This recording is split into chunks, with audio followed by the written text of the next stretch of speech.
Education system ही असली जड़ है ज्यादातर मानसिक बीमारियों की। एजुकेशन सिस्टम को मैं क्यों ब्लेम कर रहा हूं? क्यों हमारी शिक्षा प्रणाली में ही सारी जड़ें मौजूद हैं मानसिक बीमारियों की? चलो सारी जड़ें ना कहकर हम कहें कि मेजॉरिटी मतलब ज्यादातर मामलों में मानसिक बीमारी हमारे एजुकेशन सिस्टम की वजह से है। अब ये क्या बात हुई? एजुकेशन सिस्टम ने क्या कर दिया ऐसा, लोगों को कैसे बीमार कर दिया? इसके लिए मैं इस वीडियो में एक आर्गुमेंट दूंगा, एक विचार, एक थॉट, एक आइडिया आपसे शेयर करूंगा, जिससे कि मैं क्लियर करूंगा कि क्यों हमारी एजुकेशन सिस्टम की कमियों की वजह से ही मेंटल डिसऑर्डर्स होते हैं। सुनकर शायद आपको लग सकता है कि हाँ, आजकल बच्चों पर बहुत पढ़ाई का बोझ हो गया है, बताओ इतनी ज़्यादा पढ़ाइयाँ हो गई हैं, इतना कंपटीशन हो गया है, एक एग्ज़ाम दो, पहले 10th का दो, फिर उसके बाद 12th का दो, फिर उसके बाद कॉलेज जाना है, एंट्रेंस एग्ज़ाम देने हैं, बड़ा बोझ होता है पढ़ाई का, बड़ा कंपटीशन हो चुका है, इतने सारे बच्चे हैं जो कि हर एग्ज़ाम में अपीयर करते हैं, उनमें से 2-4% लोगों का ही सिलेक्शन हो पाता है, और कई एग्ज़ाम्स में तो 1% से भी कम बच्चे होते हैं जो सेलेक्ट होते हैं। कोचिंग भी लो, पैसा भी खर्च करो, गरीब है, अमीर है, कैसा भी बच्चा है, या गांव का है, शहर का है, बड़ी मुश्किलें हैं, बड़ा कंपटीशन है। देखो जरा बच्चे आजकल सुसाइड कर रहे हैं, कितना प्रेशर में रहते हैं, माँ बाप की उम्मीदों का, अपनी उम्मीदों का प्रेशर रहता है। आमतौर पर हम एजुकेशन सिस्टम के इम्पैक्ट, उसके असर को इसी तरह से विजुलाइज करते हैं। यही हमारा नैरेटिव होता है कि हाँ, आजकल की एजुकेशन की बोझ की वजह से बच्चे मानसिक रूप से तनाव महसूस कर रहे हैं, मानसिक बीमारियां आ जाती हैं, बच्चे डिप्रेशन में चले जाते हैं, घबराते हैं, एंजाइटी हो जाती है। इसी तरह से हम सोचते हैं। पर यहां इस वीडियो में मैं इसकी बात नहीं कर रहा। ये बहुत कॉमन सेंस की चीज है जो कि अभी मैंने बताई कि भाई बाहर की दुनिया से किसी ना किसी तरह का प्रेशर तो आएगा। भाई रिश्तेदारी का भी प्रेशर होता है, घर के लोग हैं, घर में कलेश होते हैं, घर में कई तरह के लोगों के रिश्ते जो है वो ठीक से नहीं चल पा रहे हैं, लड़ाइयाँ हो रही हैं। एक बच्चे ने बचपन से हमेशा लड़ाइयाँ देखी हैं, कलेश देखे हैं, तो ऐसे में बच्चा डरा डरा हो सकता है, डिप्रेस्ड हो सकता है, उसको कभी माँ का प्यार नहीं मिला, पिता का प्यार नहीं मिला, घर में किसी तरह का भेदभाव होता था। तो इस तरह से हम देखें तो फैमिली स्ट्रेस होता है, एजुकेशन का स्ट्रेस होता है, स्टडीज का स्ट्रेस होता है। हम कई जगह से देख सकते हैं कि स्ट्रेस आता है और उस स्ट्रेस की वजह से मानसिक बीमारी हो सकती है। आमतौर पर हम यही मीन करते हैं, यही हमारा मतलब होता है। पर इस वीडियो में मैं इस बारे में बात नहीं करना चाह रहा। एक साइकोलॉजिस्ट के पास हर विषय पर कुछ अलग कहने को जरूर होता है, क्योंकि एक मनोचिकित्सक, एक मनोवैज्ञानिक समाज के, मनुष्य के लेकर जो भी इश्यूज हैं, विषय हैं, कंसर्न्स हैं, उनके प्रति एक अलग नजरिया जरूर रखता है। क्योंकि ये ऐसे नजरिए होते हैं जो कि आमतौर पर हमारी सोच का, हमारे समझ का हिस्सा नहीं होते, जिस पर ज्यादा चर्चा नहीं होती। और इस वीडियो में मैं बिल्कुल अलग पर्सपेक्टिव, अलग नजरिया देना चाहता हूं कि क्यों एजुकेशन सिस्टम रिस्पॉन्सिबल है बच्चों में और युवाओं में होने वाली मानसिक बीमारियों का। और यहां मैं कोई सीबीएसई के सिस्टम की बात नहीं कर रहा, यहां मैं किसी सरकार का चलाया हुआ कोई एजुकेशन सिस्टम की बात नहीं कर रहा। हमारी पूरी जो समाज में जो व्यवस्था हो चुकी है, जिस तरह का एजुकेशन को लेकर हमारा रवैया, हमारा एटीट्यूड रहता है, जो हम एजुकेशन से समझते हैं, उसमें कहीं ना कहीं मूल रूप से गड़बड़ियां हैं, जिसकी वजह से मानसिक बीमारियां आज युवाओं में ज्यादा हो रही हैं। तो मेरा मतलब क्या है कहने का? इस चीज को थोड़ा ऐसे समझें। ज्यादातर मानसिक बीमारियां युवाओं में ही होती हैं। 25 वर्ष की उम्र से पहले करीब करीब 75% लोगों में जो मानसिक बीमारियां आनी होती हैं वो आ चुकी होती हैं। ज्यादातर मानसिक बीमारियां बचपन में ही देखने में आ जाती हैं। 14 से 15 वर्ष की आयु तक 50% लोग जिन्हें भी मानसिक बीमारियां होनी होती हैं वो उससे पीड़ित हो चुके होते हैं। मतलब मान लीजिए कि किसी भी समय पर 100 लोगों को कोई मानसिक बीमारियां हैं। इनमें से 75% लोग 25 वर्ष की आयु से पहले और 50% लोग 14 या 15 वर्ष की आयु से भी पहले ये मानसिक बीमारी अपने अंदर डेवलप कर चुके थे। तो इतना बड़ा आंकड़ा हमें देखने में आता है कि क्यों युवावस्था या बाल्यावस्था जो है, मतलब चाइल्डहुड और एडोलेसेंस और ये जो अर्ली एडल्टहुड के जो साल होते हैं, इन्हीं में ज्यादातर मानसिक बीमारियों की नींव रखी जाती है। इन्हीं सालों में एक बच्चे के विकास के जो भी शुरुआती वर्ष होते हैं या जब वो युवा बनता है, तो इन वर्षों में ही कुछ ऐसा होता है उसके जीवन में जिसकी वजह से वो मानसिक बीमारी का शिकार होता है। चाहे वो डिप्रेसिव डिसऑर्डर्स हो, जैसे कि डिप्रेशन, मेजर डिप्रेसिव डिसऑर्डर जिसे कहते हैं, डिस्थाइमिक डिसऑर्डर हो, या बाइपोलर डिसऑर्डर हो, या स्किज़ोफ्रेनिया हो, या ओसीडी हो, या कोई पर्सनैलिटी डिसऑर्डर हो, या कोई एंजाइटी डिसऑर्डर जैसे कि social anxiety disorder, generalised anxiety disorder. In fact alcohol या ड्रग एडिक्शन के मामलों में भी देखा जाता है कि बहुत युवावस्था में ही ये बीमारियां शुरू हो जाती हैं। ज्यादातर ये जो बीमारियां जिनके मैंने नाम लिए ये हम पाएंगे कि 14, 15, 18 वर्ष की आयु में ही शुरू होती हैं। इनमें से ज्यादातर का जो ऑनसेट होता है वो 20 वर्ष से पहले ऑलमोस्ट हो चुका होता है। इसमें थोड़े बहुत डिफरेंसेस जरूर होते हैं, हम ये नहीं कहेंगे कि 20 वर्ष से पहले ही होती हैं बीमारियां। कई लोगों में लेट एज में भी ये बीमारियां देखने में आती हैं, 30, 35, 40 में भी देखने में आती हैं। पर जो ओवरऑल जो मेजॉरिटी है उसके मामले में ये जो बीमारियां हैं ये 25 वर्ष की आयु से पहले आ चुकी होती हैं। अब ये आंकड़ा तो बहुत बड़ा है, कुछ तो ऐसा रीजन होना चाहिए कि ऐसा क्यों होता है। अगर आसान शब्दों में देखें तो हाँ, हम ये कह सकते हैं कि एक बच्चे का और एक युवा का जो मस्तिष्क है, दिमाग है, वो अभी ग्रो कर रहा है। धीरे धीरे उसमें वक्त के साथ अनुभवों के हिसाब से कई सारे बदलाव आ रहे हैं। एक मैच्योरिंग ब्रेन है, मतलब एक बच्चे का, एक युवा का जो मस्तिष्क है, दिमाग है, वो पूरी तरह से नहीं बना है और उसके अंदर बदलाव आते रहते हैं। उसकी इमोशनल डेवलपमेंट में, सोशल डेवलपमेंट में, सामाजिक रूप से वो क्या सीखता है, दुनियादारी में कैसे अपने को ढालता है, अलग अलग तरह के अलग अलग विचार और अलग अलग पर्सनैलिटी के जो लोग होते हैं उनके साथ कैसे एडजस्ट करता है, खुद को कैसे समझता है, सेल्फ अंडरस्टैंडिंग कितनी होती है, अपनी पर्सनैलिटी को वो कैसे डेवलप करता है, कौन से उसके पर्सनैलिटी ट्रेट्स होते हैं, इंटरेस्ट होते हैं या हैबिट्स होती हैं जिनको वो बढ़ावा देता है या जो अपने पूरे रूप में निकल कर आती हैं बाहर। ऐसे कई सारे पर्सनैलिटी और अपने लाइफ के एरियाज हैं जो कि ग्रो करते हैं, डेवलप करते हैं युवावस्था में, जिनकी नींव इसी एज में रखी जाती है। और ब्रेन में भी ये जो सारे चेंजेस हैं ये आते रहते हैं। वैसे तो देखा जाता है कि 18-20 साल की उम्र तक ब्रेन अच्छा खासा ग्रो कर चुका होता है और कोई बहुत बड़े बदलाव उसमें नहीं आते, पर फिर भी कुछ लेटर एज तक भी कई लोगों के मस्तिष्क में बदलाव आते रहते हैं। मस्तिष्क में बदलाव आने का मतलब है कि ब्रेन के अंदर जो न्यूरॉन्स हैं उनके बीच जो कनेक्शंस हैं वो वक्त वक्त पर बदलते रहते हैं। तो कुछ ऐसे बदलाव हैं जो कि युवावस्था में ज्यादा देखने में आते हैं, पर जैसे जैसे एक व्यक्ति बड़ा हो जाता है, 25, 30, 40 की उम्र में चला जाता है, तो न्यूरॉन्स के कनेक्शंस में बहुत ज्यादा बदलाव नहीं आते। इसी को हम कहते हैं कि ब्रेन के अंदर जो मैच्योरेशनल चेंजेस हैं वो युवावस्था तक आ चुके होते हैं। अब इस हिसाब से देखें तो अगर किसी ने बहुत सारा स्ट्रेस एक्सपीरियंस किया होगा, बहुत सारा तनाव होगा, जीवन में बहुत सारी नकारात्मकता का अनुभव किया होगा, नेगेटिविटी देखी होगी, या कहीं ना कहीं जेनेटिकली भी प्रीडिस्पोज्ड होगा अगर ये व्यक्ति, मतलब माता पिता में से भी किसी में मानसिक बीमारी रही है और क्योंकि वो उन्हीं माता या पिता के साथ बचपन से रहा है तो एनवायरमेंटल इफेक्ट भी पड़ता है। मतलब एक तो जीन्स है उसके अंदर, बायोलॉजिकली वो प्रीडिस्पोज्ड है, तो दिमाग की बनावट ही ऐसी होगी जिसमें बीमारी आ सकती है। तो वहीं दूसरी तरफ वो ऐसे पिता या माता के साथ रहेगा जिसके अंदर नेगेटिविटी है, डिप्रेशन हो सकता है, ओसीडी या कोई और बीमारी हो सकती है। ऐसे किसी माता या पिता के साथ रहने की वजह से उसकी सोच को, उसके व्यवहार को, आदतों को वो ग्रहण कर लेता है, अडॉप्ट कर लेता है और इस वजह से उसका व्यक्तित्व भी अपने उस माता या पिता की तरह हो जाता है जिसके अंदर डिप्रेशन, एंजाइटी या कोई जीन्स थे और उनके बिहेवियर में और पर्सनैलिटी में भी दिखाई देते थे। तो ऐसे में ये जब बच्चा बड़ा होता है तो ये भी थोड़ा सा डिप्रेस्ड या थोड़ा एंशियस तरीके से डेवलप होता है। मतलब मान लीजिए अगर पिता के अंदर कोई एंजाइटी डिसऑर्डर था तो बच्चा भी किसी ऐसे पिता के साथ रहा है जिसके अंदर एंजाइटी थी, तो वो भी हमेशा डर डर के जिएगा, डर डर कर अपनी सारी दुनिया के साथ एक तालमेल बनाएगा।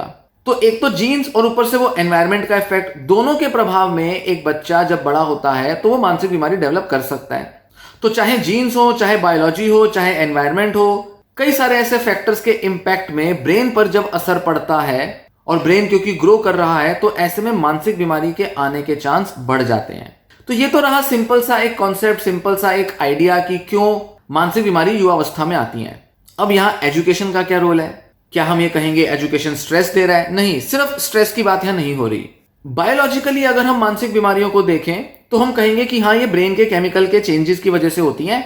एक व्यक्ति में, एक बच्चे में अगर मानसिक बीमारी आ गई तो इसको कोई दवा दो, कोई केमिकल्स दो, मतलब दवाइयां केमिकल्स हैं, और वो ब्रेन के अंदर आने वाला केमिकल इंबैलेंस ठीक कर देंगी, केमिकल्स में बैलेंस आ जाएगा और एक व्यक्ति ठीक हो जाएगा। पर अगर हम साइकोलॉजिकली अप्रोच करें, एक व्यक्ति सोचता कैसे है, उसका व्यवहार, व्यक्तित्व कैसा रहता है, अगर हम इस नजर से देखें तो हम पाएंगे कि मानसिक स्वास्थ्य बनाकर रखना या मानसिक स्वास्थ्य का बिगड़ जाना ये इस वजह से होता है क्योंकि कहीं ना कहीं हमने सही तरह से सोचने के तरीके नहीं सीखे, सही तरह से अपनी थिंकिंग को पॉजिटिव कैसे करना है, अपने बिहेवियर्स को कैसे मैनेज करना है जिससे कि हमारा मन स्वस्थ रहे। ये एक तरह की स्किल है, एक तरह की आर्ट है, एक तरह के हैबिट्स हैं जो कि अगर एक व्यक्ति नहीं सीखता तो चांसेस बहुत हाई हैं कि वो स्ट्रेसफुल एनवायरनमेंट में बीमार हो जाएगा। तो स्ट्रेस को, तनाव को कैसे हैंडल करना है ये अपने में एक पूरी स्किल होती है, पूरी एक आर्ट होती है। और जब बात आती है स्ट्रेस को हैंडल करने की, तो यहां केवल ये नहीं आता कि एजुकेशन के स्ट्रेस को हैंडल कर रहे हैं या फैमिली स्ट्रेस को हैंडल कर रहे हैं या फ्रेंड्स के स्ट्रेस को हैंडल कर रहे हैं। यहां बात आ जाती है कि अपने मन को कैसे समझ रहे हैं, अपने मन को कैसे संभाल रहे हैं, उसको रेगुलेट कर रहे हैं, डिसिप्लिन कर रहे हैं, जिससे कि हमारी सोच जो है वो बहुत ज्यादा नकारात्मक ना हो। क्योंकि अल्टीमेटली जो साइकोथेरेपीज भी होती हैं, साइकोलॉजिकल ट्रीटमेंट्स होते हैं, वो एनवायरनमेंट को ठीक करने पर उतना फोकस नहीं देते जितना कि एक व्यक्ति के अंदर क्या चल रहा है उसको ठीक करने पर जोर देते हैं। मतलब सोच में कैसे सुधार करना है, नेगेटिव थिंकिंग को पॉजिटिव कैसे बनाना है, इमोशंस को कैसे संभालना है। दिमाग में इतनी स्ट्रांग इमोशंस आती हैं, इतना तेजी से डिप्रेस महसूस करता है कि इंसान, इतनी ज्यादा एंजाइटी होगी कि पैनिक अटैक आता है। इन सब चीजों को कैसे हैंडल करना है, कैसे मैनेज करना है, यही सब सिखाया जाता है साइकोथेरेपी में। और ये जो है ये पूरी एक स्किल होती है। कई लोग नेचुरली इस तरह की स्किल को डेवलप कर लेते हैं क्योंकि उनको उनके माहौल में काफी पीसफुल लोग मिलते हैं, इतना ज्यादा तनाव नहीं मिलता, या अगर तनाव मिलता भी है तो उसको संभालने के ऐसे जरिए मिल जाते हैं जिसकी वजह से वो काफी स्किल्ड होते हैं। उनके अंदर एक क्षमता होती है, एबिलिटी होती है कि वो अपने को संभाल लें और ऐसे में उनको मानसिक बीमारियां नहीं होती।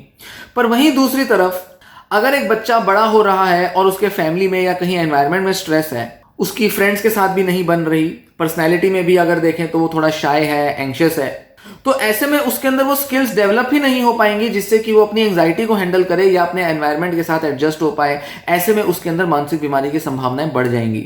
अब ये जो स्किल्स सीखने की या सिखाने की चीज है, ये कौन करता है? साइकोथेरेपिस्ट, क्योंकि भाई ये बीमारी बन चुकी है, थेरेपिस्ट का काम होगा। पर थेरेपिस्ट से भी पहले ये किसका काम है? पेरेंट्स का, फैमिली का। बिल्कुल सही। पर पेरेंट्स में किसी तरह की कोई कमी हो सकती है, कोई त्रुटियां हो सकती हैं, किसी तरह का अभाव हो सकता है, डेफिशिएंसी हो सकती है फैमिली में या पेरेंट्स में, जिसकी वजह से कोई भी फैमिली या कोई भी पेरेंट अपने में पूरा नहीं होता, कंप्लीट नहीं होता, जिसकी वजह से वो एक बच्चे को एक संपूर्ण मानसिक स्वास्थ्य दे सकें। और घर का जो माहौल होता है वो काफी सब्जेक्टिव और काफी पर्सनल होता है। यहां पर लोगों की इमोशंस, लोगों की एक्सपेक्टेशंस जुड़ी होती हैं, लोगों की उम्मीदें जुड़ी होती हैं, रोजमर्रा की लाइफ में कुछ अच्छा या बुरा होता रहता है, जिसकी वजह से सीखने सिखाने पर बहुत ज्यादा जोर नहीं आता और ऐसा मान लिया जाता है कि जैसे बच्चा बड़ा होगा और इस एनवायरनमेंट में अगर वो ठीक से पलेगा, सारी सुख सुविधाएं मौजूद होंगी, किसी तरह का बड़ा कलेश नहीं होगा, तो एक अच्छा इंडिविजुअल बन के निकलेगा।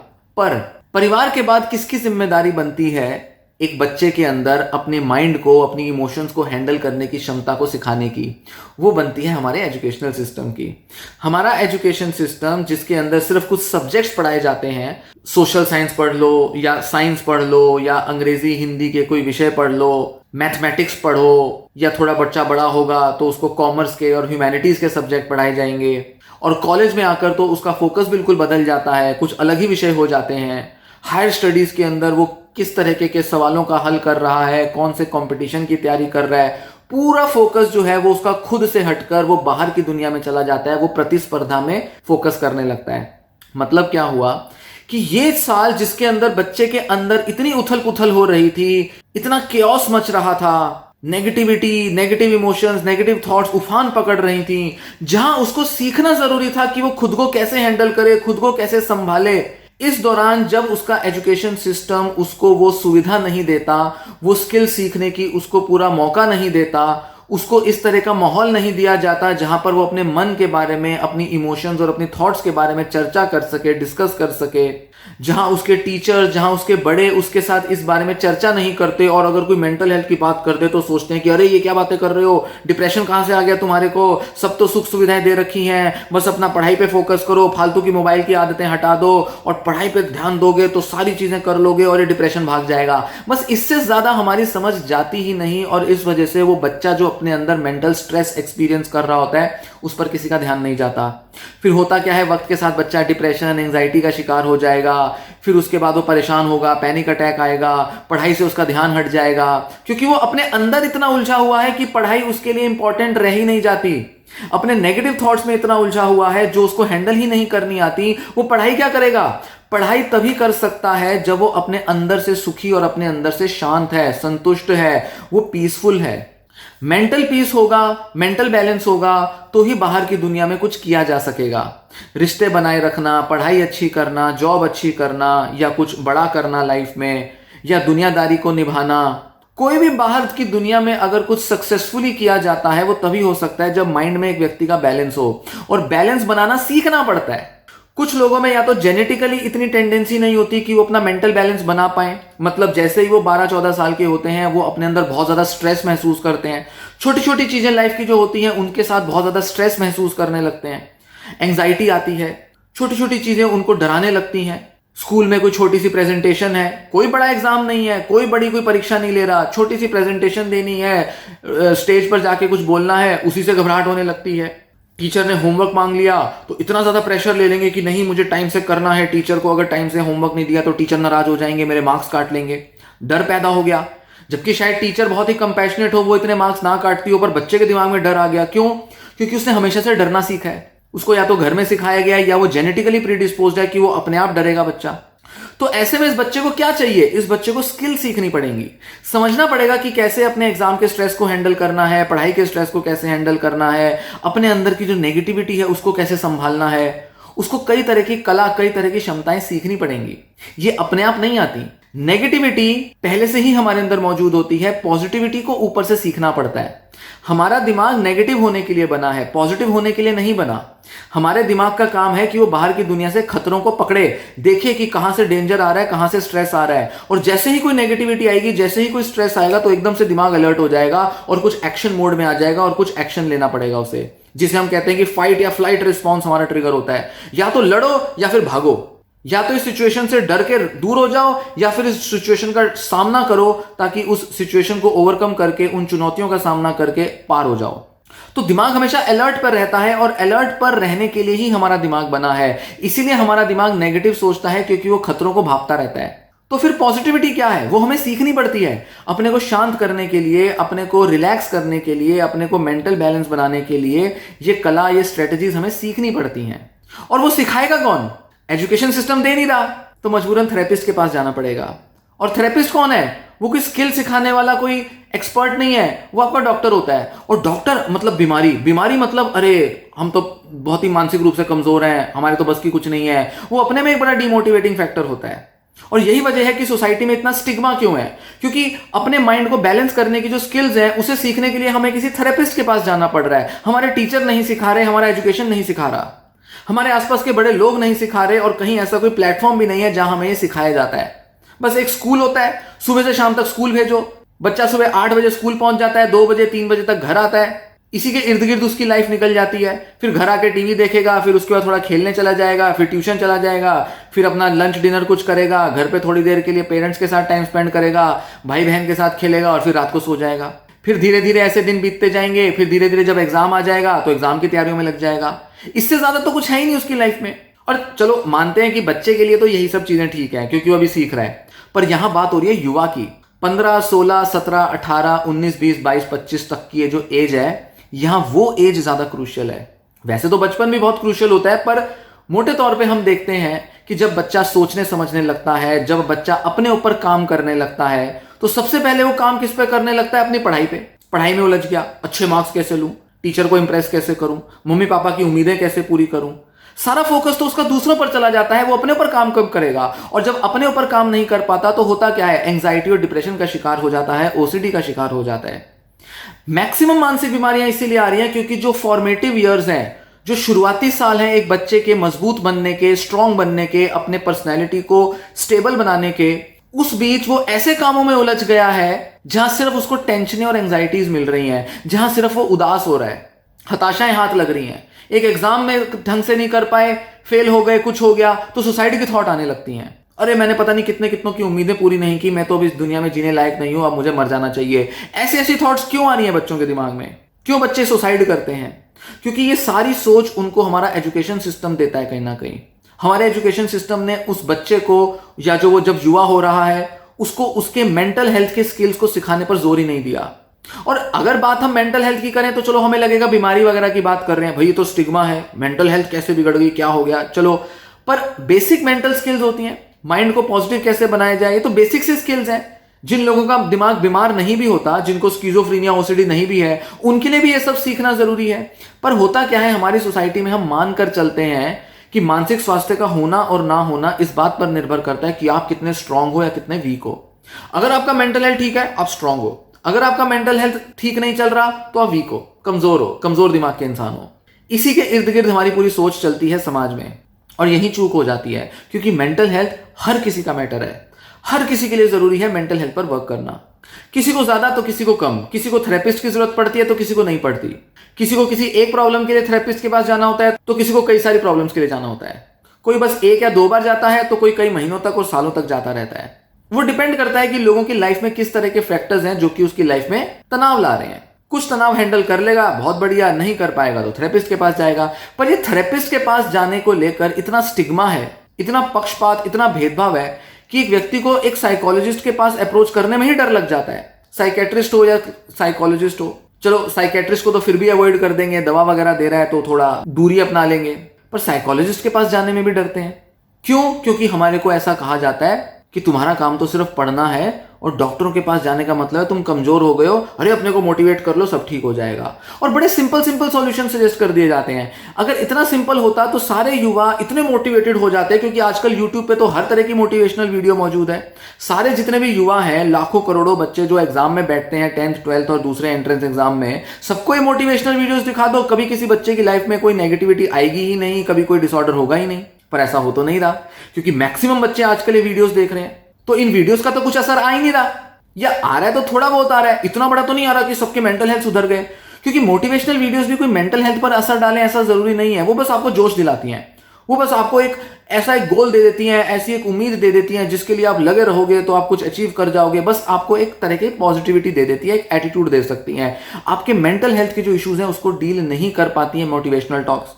क्योंकि जो मेंटल हेल्थ की जो अपनी स्किल्स होती हैं, अपने थॉट्स को कैसे रीफ्रेम करें, कैसे नेगेटिव सेल्फ टॉक को पॉजिटिव सेल्फ टॉक में कन्वर्ट करें, कैसे हम सिचुएशंस को बड़े अलग अलग तरीके से इंटरप्रेट करें, कैसे कोई सिचुएशन जो कि बड़ी न्यूट्रल होती है पर किसी एक व्यक्ति को पॉजिटिव दिखाई देती है तो दूसरे व्यक्ति को वो नेगेटिव दिखाई देती है, कैसे हमारे कॉग्निटिव बाइसेस मतलब हमारे थिंकिंग एरर्स काम करते हैं, क्यों हम किसी सिचुएशन में कई बार बहुत ज्यादा डर जाते हैं और क्यों किसी सिचुएशन में हमें डर ही नहीं लगता, क्यों किसी एक व्यक्ति को तो पैनिक अटैक आ जाता है किसी क्राउडेड प्लेस पर तो कोई दूसरा व्यक्ति जो है वो आराम से निकल जाता है। ये सारे जो फर्क हैं जो कि हमारे सोच में, हमारे व्यवहार में, हमारे व्यक्तित्व में मिलते हैं, इन्हीं डिफरेंसेस की वजह से कुछ लोगों में नेगेटिविटी की संभावनाएं ज्यादा होती हैं तो कुछ में कम होती हैं। किसी में एक सिचुएशन में संभावना ज्यादा होगी तो किसी में दूसरे सिचुएशन में संभावना ज्यादा होगी। एजुकेशन सिस्टम तो बता नहीं रहा। बच्चे के डेवलपमेंट और ग्रोथ की शुरुआत में उसका सबसे पहला सामना किसी अगर बाहरी इंस्टीट्यूशन से पड़ता है तो वो उसका स्कूल होता है, उसका एजुकेशन होता है। बाकी लोग तो घर के लोग हैं, पेरेंट्स हैं, रिश्तेदार हैं, वो तो घर के लोग हो गए, पर बाहरी दुनिया से उसका सामना कैसे हो रहा है? स्कूल के थ्रू। और अगर स्कूल में मान लीजिए उसके फ्रेंड्स नहीं बनते, पीयर ग्रुप उसका अच्छा नहीं होता, पीयर ग्रुप मतलब अपनी उम्र के दूसरे लोग या दूसरे बच्चे, उसकी क्लास के बच्चों से उसकी नहीं बन रही, उसका मजाक बना रहे हैं, उसकी शक्ल सूरत पर या उसकी किसी आदतों पर उसकी खिल्ली उड़ा देते हैं, वो बच्चा अलग थलग महसूस करता है खुद को, या कोई बड़ी क्लास के बच्चे जो हैं उसको तंग कर रहे हैं, वो बुली हो रहा है, बच्चा छेड़छाड़ किया जा रहा है उसके साथ। तो ऐसे स्कूल में जाकर जहां पर बच्चे को इतना टॉर्चर भी एक्सपीरियंस करना पड़ता है, ऐसे में ये जो स्कूल के एनवायरमेंट्स हैं ये कई तरह से बच्चे के अंदर नेगेटिविटी डाल रहे हैं।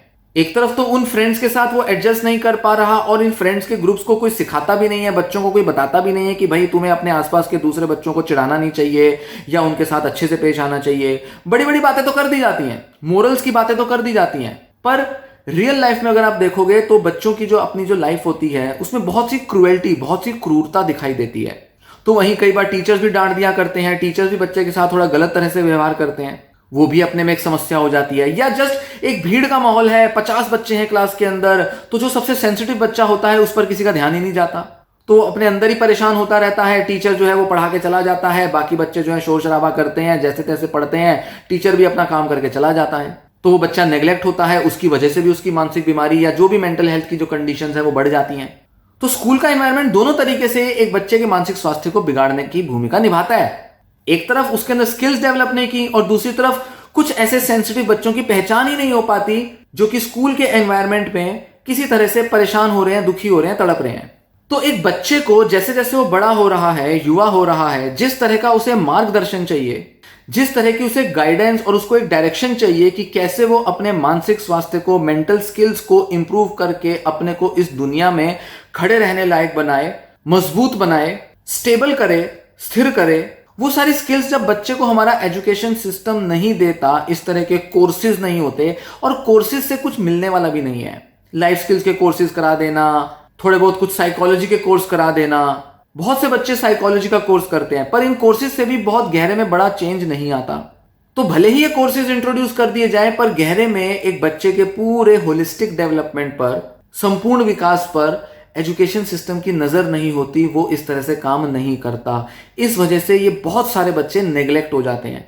और आप देखें कि एक युवा जो है वो हमेशा किसी ऐसे मेंटर को तलाश रहा होता है। मेंटर का मतलब है कोई ऐसा व्यक्ति जो कि उससे बड़ा हो, उम्र में भी बड़ा हो, तजुर्बे में भी बड़ा हो। वो कोई बूढ़ा बुजुर्ग भी हो सकता है, पर आमतौर पर एक युवा जो है वो अपने से करीब 10-20 साल बड़े ही किसी व्यक्ति की तलाश में रहता है। वो किसी ऐसे व्यक्ति की तलाश में रहता है जो कि उसे गाइडेंस दे दे, उसको समझा दे कि उसके लिए क्या सही है, क्या गलत है, उसको जीवन में आगे कैसे बढ़ना है। 17-18 की उम्र तक आते आते हर युवा की एक जरूरत हो जाती है कि कोई बड़ा व्यक्ति उसको बताए कि उसको जीवन में आगे कैसे चलना है। तो क्या कर रहा है युवा पहले के जमाने में क्या होता था, अपने शिक्षकों को, अपने टीचर्स को फॉलो करता था, या अपने नेताओं को फॉलो करता था। और ये जो नेता होते थे ये उसे एक तरह का आदर्शवाद देते थे, या उसके जो टीचर्स होते थे उसको आदर्शों का पाठ पढ़ाते थे, या घर परिवार में जो बड़े बुजुर्ग होते थे वो उसको संस्कार देते थे, शिष्टाचार देते थे। तो नैतिक शिक्षा पर सारा फोकस हो जाता था। अच्छे व्यक्ति कैसे बनो, एक अच्छे पुरुष, एक अच्छी महिला कैसे बनो, अच्छा व्यवहार क्या होना चाहिए, बुरे बच्चे क्या होते हैं, बुरे लोग क्या होते हैं, बुरी आदतें या अच्छी आदतें क्या होती हैं, बस इसी बारे में फर्क बताया जाता था।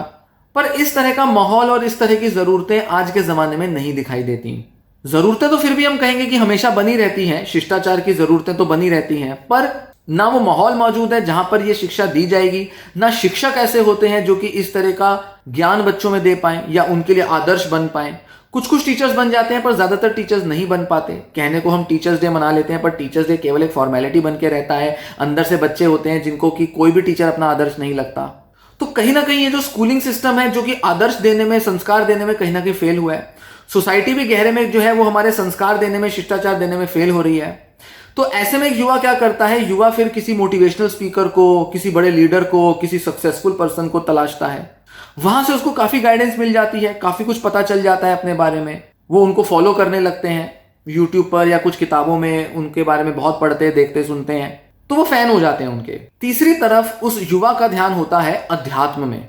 वो आध्यात्मिक होने के प्रयास करता है। उसको लगता है कि कोई गुरुजी हैं, कोई ऐसे उसके इष्ट देवी देवता हैं, भगवान हैं, या वो अपनी कोई रिलीजियस बुक को फॉलो करेगा।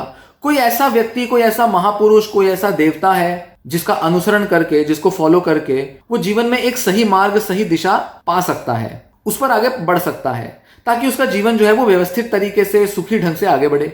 ऐसे लोगों को फॉलो करना भी अच्छा है, पर प्रॉब्लम क्या होती है कि जो स्पिरिचुअल लोग होते हैं ये कुछ ज्यादा ही बड़े बड़े आदर्शों की बातें करने लगते हैं। बड़े बड़े लक्ष्य दे देंगे, भाई चेतना को जगाओ, अपने आत्मज्ञान को बढ़ाओ, परमात्मा में लीन हो जाओ, अपने मन को शून्य बना लो, ध्यान में लीन हो जाओ, ध्यान की गहराइयों को अचीव करो ताकि मन में कोई विचार ना रहे, हर तरह की मोह माया से बाहर आ जाओ। ये जो मन है ये तुम्हारा माया है, ये तुम्हें माया दिखाता है, इस पर यकीन मत करो।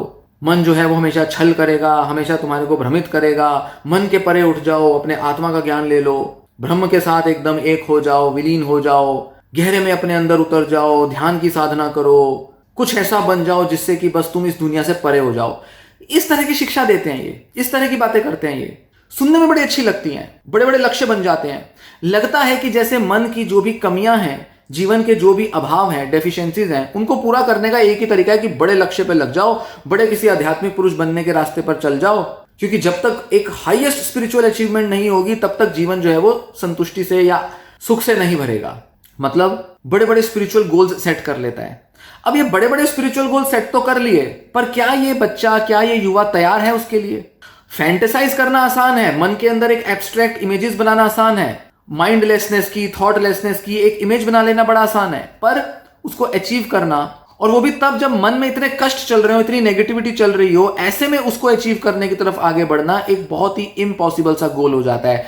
5-10 साल के बाद ये जो युवा है ये सारे जो स्पिरिचुअल गोल्स हैं उनको छोड़ देता है, क्योंकि तब उसे पता है कि जीवन में जो ज्यादा जरूरी होता है ना, वो अपनी जॉब, अपना करियर, अपना परिवार, ये सब होता है। तो लगा तो था वो बड़ा ब्रह्मचारी और बड़ा सन्यासी बनने, पर गृहस्थ बन के रह जाता है, क्योंकि उसको ये जो गोल्स दिए गए थे ये गोल्स अटेनेबल नहीं थे उसके लिए। या तो वो तैयार नहीं था, या वो अपने किसी कमी को पूरा करना चाहता था, अपने जीवन के किसी दुख को दूर करना चाहता था, जबकि ये तरीका, ये रास्ता सही नहीं है ऐसे में।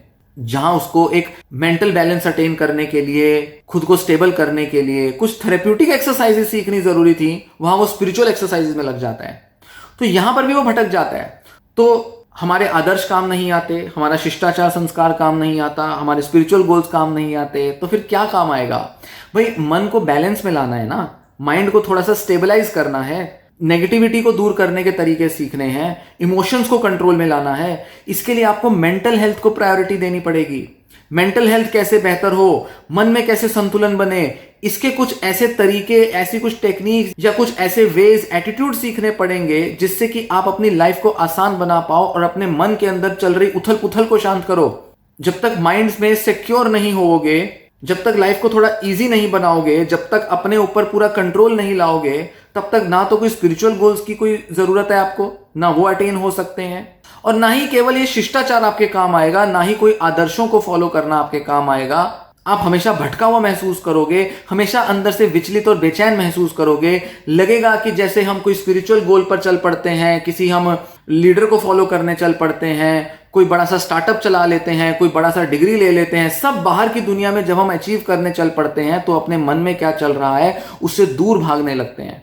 और जितना हम अपने मन का सामना करेंगे, जितने अपने अंदर की नेगेटिविटी को फेस टू फेस उसे डील करेंगे, उसको रिजॉल्व करेंगे, उतना ही ज्यादा हम स्ट्रांग और स्टेबल बनेंगे। और यही समझने में हमारी चूक हो जाती है, जो कि हमारा एजुकेशन सिस्टम हमें नहीं बताता। मजबूरन आपको मेरे जैसे किसी थेरेपिस्ट से ये सब सुनना पड़ता है, और ये मजबूरी है आपकी, ये मेरी भी मजबूरी है। मेरा प्रोफेशन एक मजबूरी है।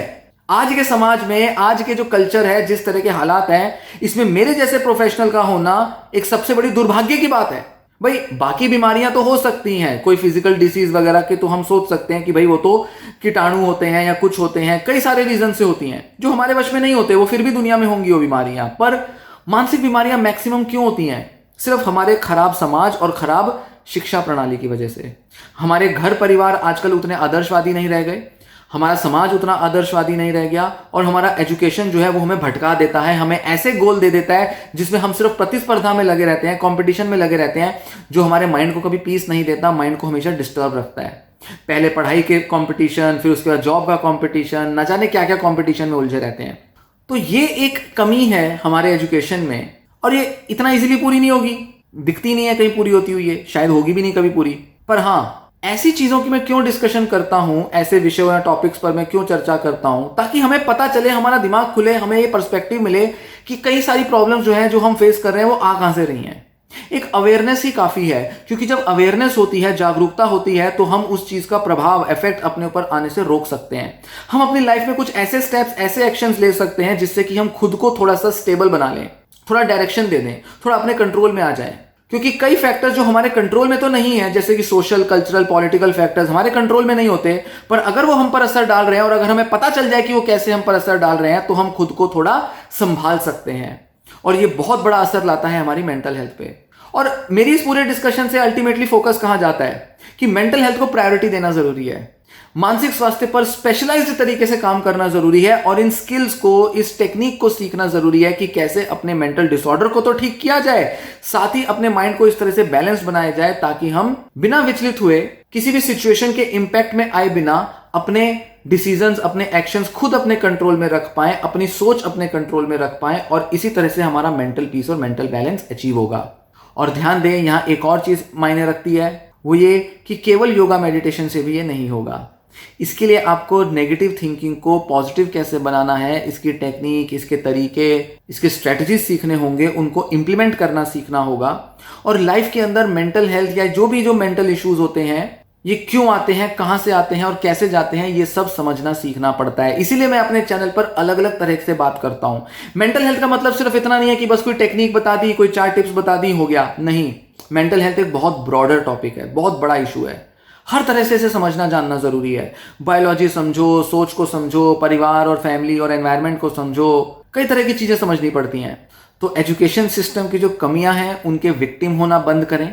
असर तो आप पर है, प्रभाव आप पर है, मेरे ऊपर है, सब पर हुआ है, पर उसके विक्टिम बनने से हम खुद को रोक सकते हैं, और इस जागरूकता का इस्तेमाल करके अपने मेंटल पीस को अटेन करने में, अचीव करने के लिए बिल्कुल सही कदम और सही स्टेप्स आगे ले सकते हैं।